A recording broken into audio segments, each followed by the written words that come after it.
Hi, I'm Pam East, and today I'm going to show you my absolute favorite brushes, both for metal clay and enameling.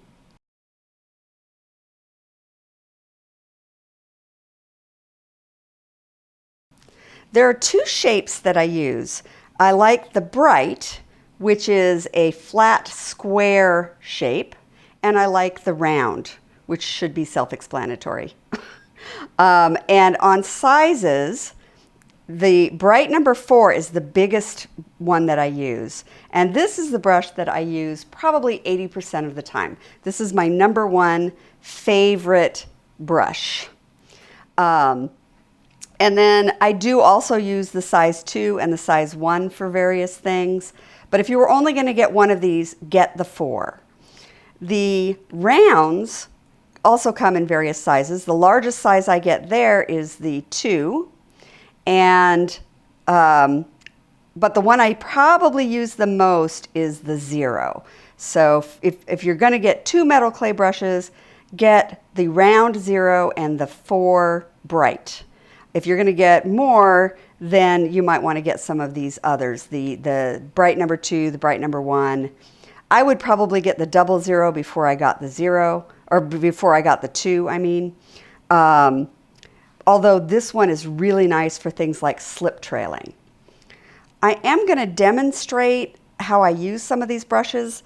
The other part of the equation is the wick-away, which is, you can call it whatever you like. I've been using this for years, but it's this wonderful little two-sided dish. And this is perfect for keeping your brushes exactly with the right amount of moisture in it. I cannot stress enough how important it is to have the right amount of water in your brush, especially if you're doing syringe. If you're working with syringe, too much water will make the syringe work slide around and dissolve. And not enough water will make the syringe work stick to the brush. So going in the water and then on the sponge is going to keep your brush just right. The other reason I really like this brush is because it has the exact right amount of springiness. If your brush is too soft and you're trying to move syringe, the brush is just going to flop and the syringe isn't going to go anywhere. And if the brush is too stiff, you're going to get bristle marks in your syringe work. So this one has the right amount of springiness, this white Taclon material. So I'm going to start by fixing a flaw in a piece, and I'm going to demonstrate the bright number 4 for that. Here we got a little accidental, quote, accidental fingernail mark in this piece, and I'm going to show you how you would fix this. So this would be for fixing cracks or doing repairs. I always start by dampening the area that is going to be repaired. I'm actually going to use my brush to do that. Sometimes I use a sponge tip applicator, but a brush works just fine. Now I don't want this to be wet. I just want it to be damp so that it's a little bit tacky. And the syringe work is going to stick better and work better if it's a little bit tacky. And then I'm going to just put a nice healthy amount of syringe over that flaw. And you're going, that's too much, Pam. Well, wait, we're not there yet. So again, this is where having that water is just right. And then I'm going to pat. So I'm pushing it into that crack. I'll go back to my water. And now I'm going to feather it out.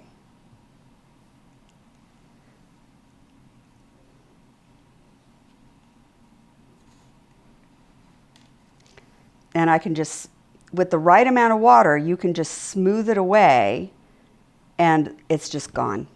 Leave it very slightly overfilled. So if you look at it, I'm not sure if you can see it or not, it is very slightly overfilled because it's going to shrink as it dries. And if it's still overfilled, I can sand it. But if I make it absolutely flush, as it dries and shrinks, your flaw is going to show up again. So you need to leave it a little bit overfilled. All right, so we've got the repair done, and as you can see, the That little thumbnail mark is completely gone. And now I'm going to show you another thing that you can do with these brushes, and that is manipulate syringe work. So I did a syringe as a repair, but let's talk about syringe as an embellishment. I'm going to start by dampening the surface again, just like I did before. I'm going a little wetter this time because I'm going to want to be able to move that syringe around. And I use a round brush for that. So when you're doing syringe, you never want to put the syringe tip, if you're using it as a decoration, don't put the syringe tip down on the surface. You want to allow the syringe material to just come out, and then you're just going to lay it where you want. It's not running away, it's just going to stay there and wait for you to lay it down. So I'm going to do some little design here.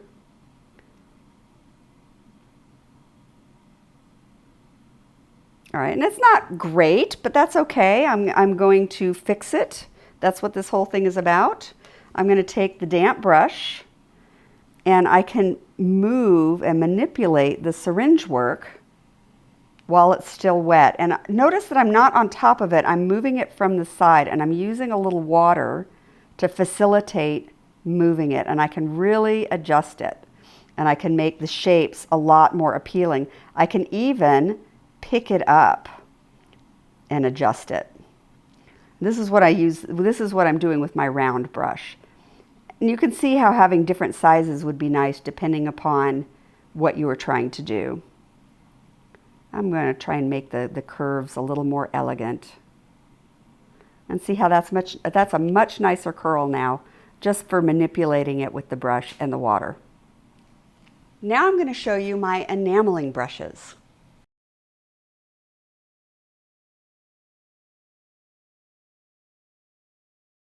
So my favorite enameling brushes are these Golden Naturals. And they are a blend of a natural and synthetic fiber, and they maintain a really nice point. And that's really important for when you're doing detail enamel inlay. The one I probably use the most is the 0. This is my favorite that I find that I pick up most of the time. If I'm doing a large area, I might use the 1. And then if I'm doing cloisonne or something with small channels where I have to get tiny, tiny bits of enamel into small spaces, I'm going to be using the 00 or the 50. But for this demo, I'm going to go ahead and use the 0. When I get this damp, then you give it a little shake and you'll see it comes right to a little point again. It really maintains that point. And that's why I like this brush so much. And then when I have my little diluted clear enamel here, which I use for application, and I'm just going to brush that on the surface. And when I go to use this, don't jab the brush in there and smush it around. You'll wreck the bristles. What you want to do is use a scooping motion. So I'm going to use a little scooping motion to pick up a small bit of enamel. And then I'm just going to lay that on the surface, and it should just lay right down. And that's in part because of the clear enamel, which reduces the surface tension. And so this is how I lay in enamel. I just do a little scoop and then lay it in. I just do it little bits at a time. And I'm using that sharp little tip to position my enamel.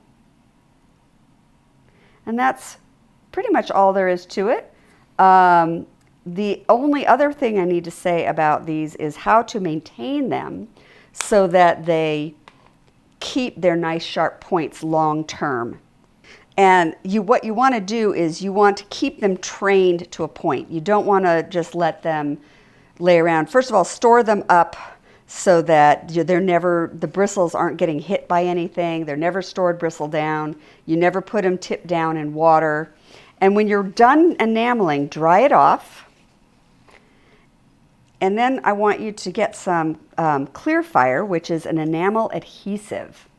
I'm just going to put a little of this in a cup. And I'm going to glue the bristles back together. So they come with a little bit of glue on them. You'll find that they're quite stiff when you first get them. And you just put them in water and that dissolves. And I'm going to bring this to a very fine point. And what that does is when that dries, it's going to keep it all trained and you won't get those wild hairs going this way and that. When you're ready to use it again, Clearfire is water soluble. You just put it in your water with the stuff in it, with the clear enamel in it. Clearfire and clear enamel are two different things. Clear enamel is a wetting agent. Clearfire is an adhesive, and they're used differently. But anyway, I have glued my little bristles back together, and I'm going to store them in a nice, so that nice point gets maintained, and that's going to make your brushes last a really long time. Just remember, never leave any of your brushes tipped down in water. That will always destroy them. Take good care of your brushes, and they will take good care of you. I hope you've enjoyed this, and I'll see you next time.